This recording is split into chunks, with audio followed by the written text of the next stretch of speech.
வணக்கம் அன்பார்ந்த நெஞ்சங்களே, வணக்கம். நான் என்னென்னு சொன்னால், இன்றைக்கு உங்களை சந்திக்கிறது என்னென்னு சொன்னால், நாங்கள் அந்த எங்களுடைய வேதநாயகம் ஐயா அவர்கள், எங்களுடைய கௌரவ ஆளுநர், வட மாகாணத்தினுடைய கௌரவ ஆளுநர் வேதநாயகம் ஐயா அவர்கள் வருகிற தை மாதத்திலேருந்து இந்த லன் சீட்டுகளுக்கு எல்லாம் தடை விதிச்சிருக்கிறார்.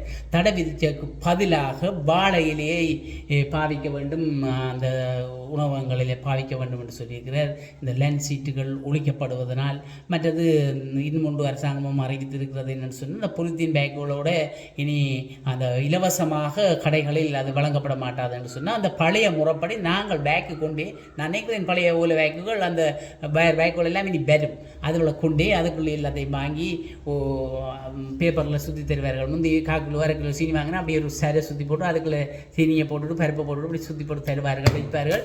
நாங்கள் அதை பக்குவமாக நாங்கள் தான் எங்களோட பேக்குள்ளவர்களும் எடுத்து வச்சு வரணும். இப்போ மாதிரி இந்த சோப்பி மேக்கில் கட்டி போட்டு, சோப்பி மேக்கு 68 சோப்பி மேக்கு கடைக்கு போனால் தருவார்கள். அந்த 68 கொண்டு வந்து வீட்டை வச்சுக்கொண்டு, வீட்டை வந்து அதை பிச்சு போட்டு அதுக்க போடுறது, இதுக்க போடுறது, இப்போ இந்த கொண்டே குப்பையில் விட்டு எரிக்கிறது, எரிக்க வந்து பூவை வர்றது, இப்போ இந்த பூவையை சுவாய்க்கிறது, வந்து இழுப்பு வரும், அதுக்கு வெத்தம் வரும், இது கொண்டே காட்டுறது, இதெல்லாம் இனி சரி வராதுன்னு சொல்லி கிடக்கு. ஆகையினால இதில் கொஞ்சம் திருந்தோணும். மற்றது வாழையில் பற்றி ஒரு விஷயம் தானே, அதை நான் இன்றைக்கு அந்த அல்லப்பட்டி விவசாயி என்று ஒருத்தர் இருக்கிறார், கிருஷ்ணன் என்று சொல்லி, திருவாளர் கிருஷ்ணன் அவர்கள் இருக்கிறார். அவர் ஒரு தனி கொள்கையில் போய்கொண்டிருக்கிற ஒரு விவசாயி தான் அவர். அந்த என்னென்னு சொன்னால், ஆரோக்கியமான உணவு இருக்க வேண்டும், கடைகளிலே இந்த எண்ணெய்கள் எல்லாம் ஒரு முறை தான் பாவிக்க வேண்டும், மற்றது இந்த உடலுக்கு கேடான பானங்கள் ஒன்றும் விற்பனை செய்யக்கூடாது, அப்படியான ஒரு கொள்கையுடன் போய் கொண்டிருப்பவர்கள். அவர் ஒரு கடையும் வைத்திருக்கிறார். எங்களுடைய அந்த யாழ்ப்பாணத்தில் மாவட்ட செயலத்திலையும் சிற்றுண்டிச்சாலையை நடத்தி கொண்டிருக்கிறார் என்று சொன்னால், அங்கே சோடாவில் விற்பனை செய்யறது இல்லை, சோடாக்கள் ஒன்றும் இல்லை, குளிர்பானங்கள் உங்களுடைய அந்த மைலோ கைலோவில் எல்லாம் வியாபாரம் செய்கிறதில்லை, பனம்பானம் அப்படியான உள்ளூர் உற்பத்திகளை ஊக்குவிப்பவராக இருக்கிறார். அந்த உள்ளூர் உற்பத்திகளை ஊக்குவிப்பவராக இருந்தால் எங்களை கொஞ்சம் பேர் எதிர்ப்பானவர்கள் இருப்பார்கள். நாங்கள் எங்களுக்கு நஞ்சைத்தான் தரணும், நாங்கள் குடிச்சு கொஞ்சம் கொஞ்சமாக சாகோல்மெண்ட் இருக்கிறவர்கள் தான் நாங்கள் கூடுதலாக எங்கள் நாளில் வாழ்ந்து கொண்டு இருக்கிறோம் இல்லையா, அப்படித்தானே.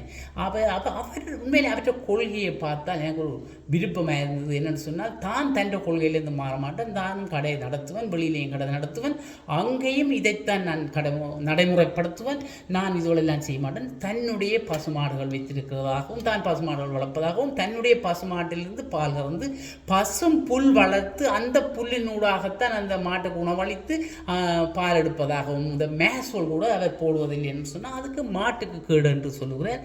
அப்படியெல்லாம் சொல்கிற மனிதர்கள் இந்த உப்பவும் வாழ்ந்து கொண்டிருக்கிறது என்று சொல்வது உண்மையிலே ஒரு அதிசயமும் அற்புதமும் நல்ல வரவேற்கத்தக்க விடயம் இல்லையா. அப்போ அவர்கிட்ட நான் கேட்டேன், இந்த வாழையில் இப்போ லன்சீட் இல்லாமல் இந்த வாழையில் பிரச்சனை கொண்டு வருது கிருஷ்ணர்களே, நீங்கள் இதுக்கெல்லாம் நீங்கள் என்ன சொல்கிறீர்கள்? வாழையில் என்றது தானே நல்லமப்பா. வாழையிலே வந்தால் எனக்கு இன்னும் ஒரு வருமானம் வரப்போகுது. என்னென்னு சொன்னால், வாழையிலேயே வாங்கி வாழையை நடுவன், வாழையிலேயே வெட்டுவன், கொண்டு வந்து சாப்பாட்டுக்கு கொடுப்பேன், சாப்பாட்டை சாப்பிட்டுட்டு வாழையில் போடுற ஒரு ஒரு ஒரு குப்பை தொட்டி கொண்டு வைப்பேன், அந்த தொட்டிக்குள்ளே போடுற அந்த வாழை இலைகளை அப்படியே எடுத்து கொண்டு போய் என்னுடைய மாட்டுக்கு போடுவேன், என்னுடைய மாடுகளுக்கு போடுவேன். அந்த மாடுகள் அதை சாப்பிடும், அதுகளுக்கு உணவாகின்ற போது அந்த மாடுகள் அடுத்த நாள் போடுகிற சாணத்தை எடுத்து எரிவாயு நான் தயாரிக்கிறது எல்லாம் செய்து வச்சிருக்கிறேன், எரிவாயுவை தயாரிப்பேன், அதிலிருந்து நான் சமைப்பேன்.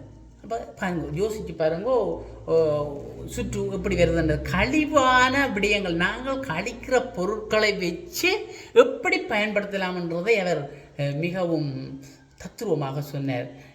இப்படித்தான் செய்யணும். என்னென்னு சொன்னால், அந்த வாழையிலேயே நாங்கள் கழிவாத்தான் போட போகிறோம், எறிய போகிறோம், அது வந்து குப்பையாக போய் எங்கேருந்து அழுகு போகுது, அதால் என் பிரச்சனை வேணுமப்பா. ஆகையினாலே அந்த வாழையிலேயே சேமித்து, கடையில் வர வாழையில சேமித்து மாட்டுக்கு போடுங்க. ஒவ்வொரு விவசாயியும் அவர் சொன்னார், விவசாயிகள் நிச்சயமாக மாடு வளர்க்க வேண்டும். மாடு வளர்க்கின்ற போது அந்த விவசாய நிலையங்களிலே மாடுகளை கட்டி, மாடுகளை இரவாக அழைத்து வந்து அவர்களை அதுக்கே கட்டிவிட்டால் அவர்கள் இரு போடுவார்கள், அவர்கள் சாணம் போடுவார்கள், அந்த சாணத்திலே கேஸுக்கு போக மிச்சம் எருக்கள் இருக்குந்தானே அது பசலையாகிறது. அந்த பசலையை கொண்டே விவசாய நிலத்துக்கு போடுகின்ற போது எங்களுடைய பயிர்கள் செழித்து வளரும். அப்போ செழித்து வளர்கின்ற போது அதுக்குள்ள புள்ளி எடுத்து போய் இந்த மாட்டுக்கு போடுவோம். இப்படி சுற்று வட்டமாக எங்களுடைய அந்த வாழ்க்கை, அந்த விவசாயம் செலவில்லாமல் ஆரோக்கியமானதாக சென்று கொண்டிருக்கும் என்று சொல்லுவார். அவருடைய வடை மட்டும் தான் அந்த உளுந்து வடையை சுடுகிறாராம், கடலை வடை போடுவாராம். அவை எல்லாம் ஒரு முறை தான் எண்ணெயில் பொரிக்கிறார். பொரித்து விட்டு அந்த எண்ணெயை ஊற்றி விடுகிறார். அது அவருடைய ஆரோக்கியம், மனிதர்களுக்கு ஆரோக்கியம் கிடக்கூடாது என்றும், உளுந்து வடை என்று சொல்கின்ற போது அது உளுந்து வடை தான்.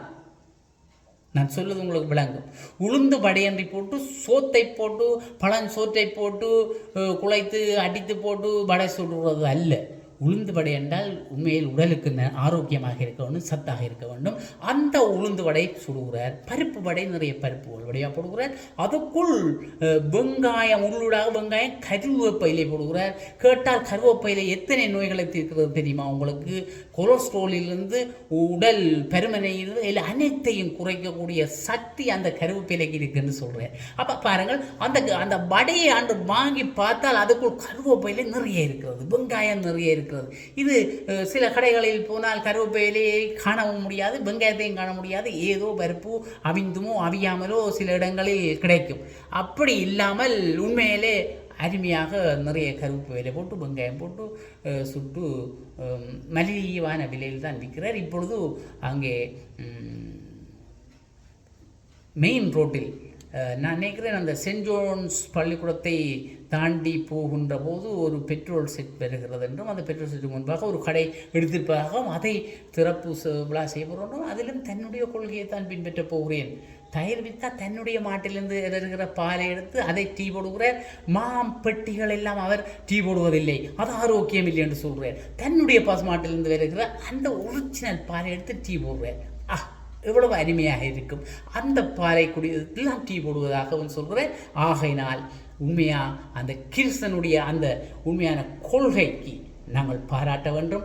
அவரை போன்றவர்களை நாங்கள் பின்பற்ற வேண்டும். அவர்களுக்கு கை கொடுக்க வேண்டும். அவர்களை வாழ்த்த வேண்டும். அவர்களை வளர வளர வளர வளர நாங்கள் தட்டி கொடுத்து கொண்டிருக்க வேண்டும்.